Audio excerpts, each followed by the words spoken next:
लोगों पर जब संकट आता है तो भगवान को पुकारते हैं, लेकिन जब भगवान पर संकट आया तो उन्होंने हनुमान को पुकारा। राम जी ने ही हनुमान जी से कहा कोई बूटी ला सकता है? हनुमान जी बोले आप आज्ञा करो, हम ला सकते, पर आपके बल पर। एक बात समझो, हनुमान जी का काम क्या है? राम काज तो हनुमान जी का करना काम है, एक और काम हनुमान जी बड़े बखूबी से करते, संसार के अभिमानियों का अभिमान मिटाने का काम भी हनुमान जी बढ़िया करते। अभिमान का विनाश हनुमान जी के द्वारा होता।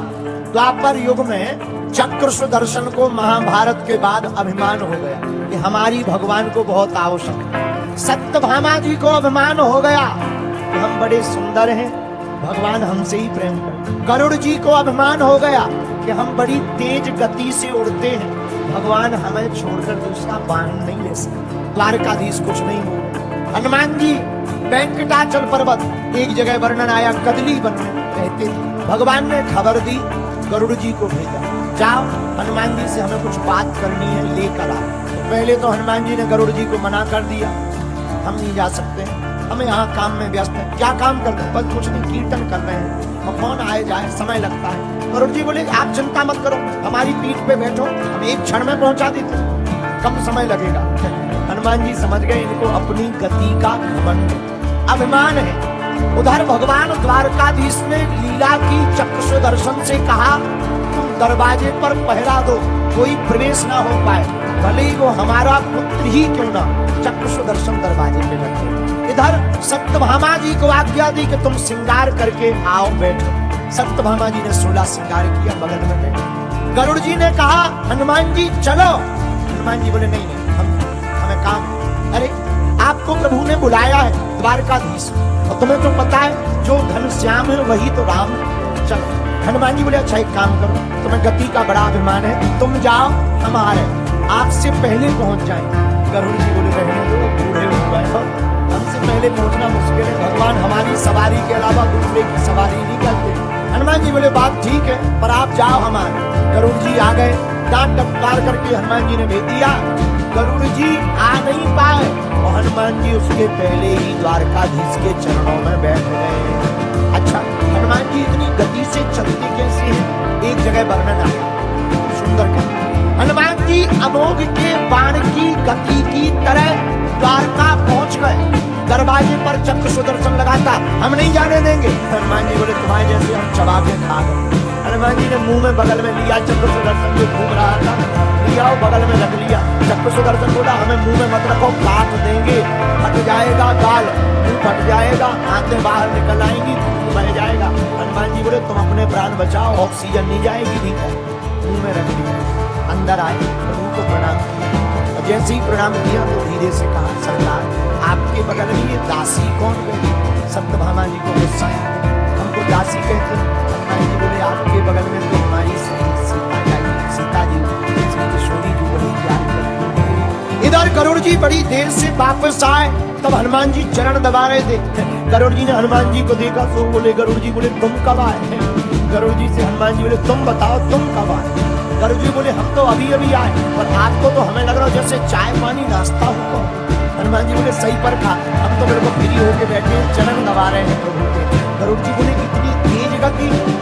हनुमान जी बोले हम तो और पहले भी आ जाते, बीच में थोड़ा सा चक्र सुदर्शन ये लोग निकाल दिया, ये भाई साहब ने 1-2 मिनट खा लिए, नहीं तो और पहले ही आ जाते। गरुड़ जी बोले ये क्या है? हनुमान जी बोले गौर से देखो, चक्र सुदर्शन से पूछा कि तुम्हारी ये दुर्गति क्यों हुई? चक्र सुदर्शन बोला ठीक हुई, हमें अभिमान था कि हमारे बिना प्रभु का काम नहीं चलता है, पर धन्य है हनुमान जी, धन्य है इनके दास जिन्होंने हमारे जैसे अभिमान को भी मुख में रख लिया। और कितना अच्छा संकेत इस कथा का है, जो मान और अपमान अभिमान को अपने मुख में रखे उसी को तो कलयुग में और चारों युगों में हनुमान कहते हैं। इसलिए हनुमान जी क्या करते? राम काज भी करते। तो एक काम काज, हनुमान जी दूसरा काम क्या करते?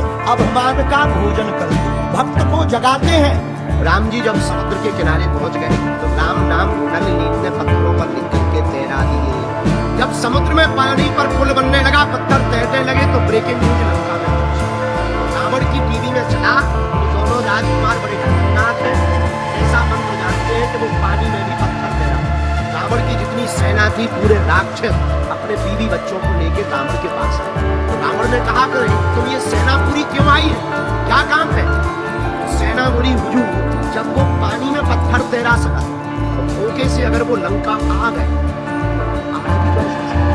उनको एक बंदर आओ तो सबको घर के अंदर कर दो। उनका एक बंदर सबको घर के अंदर कर गया, कई हजार बंदर घर के अंदर तो ठीक है, उनके अंदर राम ने बोला एक बात बताओ, करोगे क्या? सेना को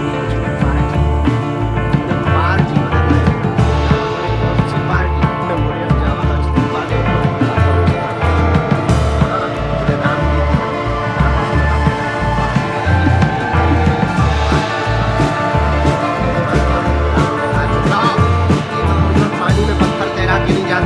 हम भी पानी में पत्थर तैरा के जानते हैं। जनता बोली हमें अभी नहीं मानेंगे, तो पहले भी कहते थे कि पानी परम देवता हमारा सेवादार है, पानी देवता ही है। जब वो पत्थर आया था तब एक करके बताओ तब मानेंगे, नहीं तो आज ही इस्तीफा दो। रावण बोले कल मिलो समुद्र के किनारे। पूरा लंका तैयार हुआ कल के लिए कि कल चमत्कार दिखाया जाएगा, और आदमी का तमाशा देखने का बड़ा शौक रहता है। दूसरे दिन छोटे छोटे बच्चे, छोटे छोटे राक्षस, बड़े बड़े दांत निकले, बड़ी बड़ी राक्षसियां बिना चूड़ी पहने बड़े बड़े राक्षस चले जा रहे, उनसे लड़े हिडम्बाजी, भारी भारी शरीर। समुद्र के किनारे पूरी लंका की सेना आ गई। रावण आया, रावण ने कहा कि बताओ क्या करना है? सेना बोली कुछ नहीं करना, जैसे उनने पत्थर तैरा है तुम तैरा दो तो समझ लेंगे मुकाबला बना। रावण बोले लाओ पत्थर। सेना ने आपस में बातें की। राम जी ने कितने किलो का पत्थर तैराया? किसी ने कहा 50 किलो। एक राक्षस बोला 50 किलो का थोड़ा राक्षस तो राक्षस बड़े बड़े पत्थर लेकर के राक्षस गए। रावण सोच रहे छोटा मोटा पत्थर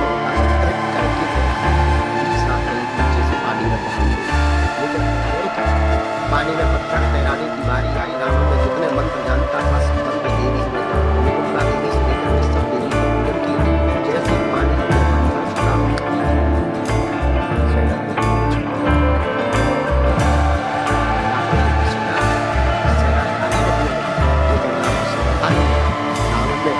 दसों सिर पानी में डाले। डाली ने क्या बुदबुदाया, पानी में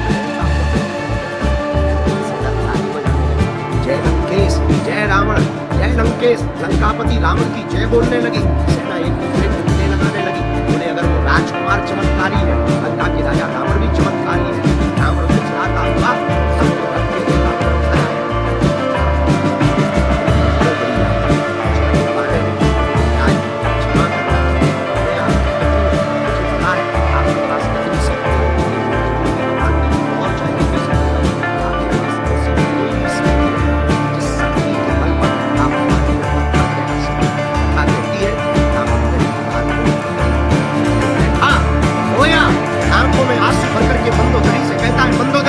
तुम ठीक कहती हो, मेरे पास ऐसी कोई शक्ति नहीं है कि मैं पानी में पत्थर तैरा सकूं। पर जब आज मेरी नाक कट गई और जब पानी में पत्थर डूब गया और प्रजा गाली बकने लगी मंदोदरी, तब मैंने 10 सिर पानी में डालकर पत्थर के पास जाकर कहा तुझे राजा राम की सौगंध है, मेरी लाज बचाने के लिए ऊपर आ जा।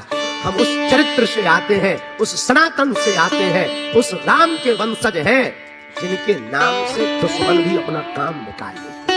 इसलिए हम तुमसे प्रार्थना करना चाहें, अपने आप पर गर्व करो, इतराओ, अपने सनातन के गौरव को पुनः दोहराओ, अपनी मातृभूमि की आन बान शान के लिए पुनः घर से बाहर निकल कर आओ। लेकिन अपने बच्चों को सबसे पहले पढ़ाओ। मुसलमानों को कुरान का ज्ञान है, ईसाइयों को बाइबल का ज्ञान है, और हिंदुओं की एक ही कमी है, न गीता का ज्ञान है, न पुराण का ज्ञान है। तुम बच्चों को 25 तारीख को सेंटा क्लॉज तो बना देते हो, और अपने बच्चों को कभी भी हनुमान या मीराबाई या सूरदास या फिर तुलसीदास या फिर राजा छत्रसाल कभी बनाने की नहीं बोलते। हम प्रार्थना करेंगे। तुम तो चिल्लाते हो हिंदू खतरे में, ये खतरे में है, कौन बचाएगा? अरे कोई नहीं बचाएगा। किसी के चक्कर में मत रहो, तुम्हें खुद बचना पड़ेगा और खुद कट्टर हिंदू स्वयं को बनना पड़ेगा। पहले खुद को बदलो, फिर भारत बदलेगा। वीडियो अच्छी लगी हो तो वीडियो को लाइक करें और चैनल को सब्सक्राइब करके बेल नोटिफिकेशन को ऑल पर सेट करना ना भूलें। जय श्री राम।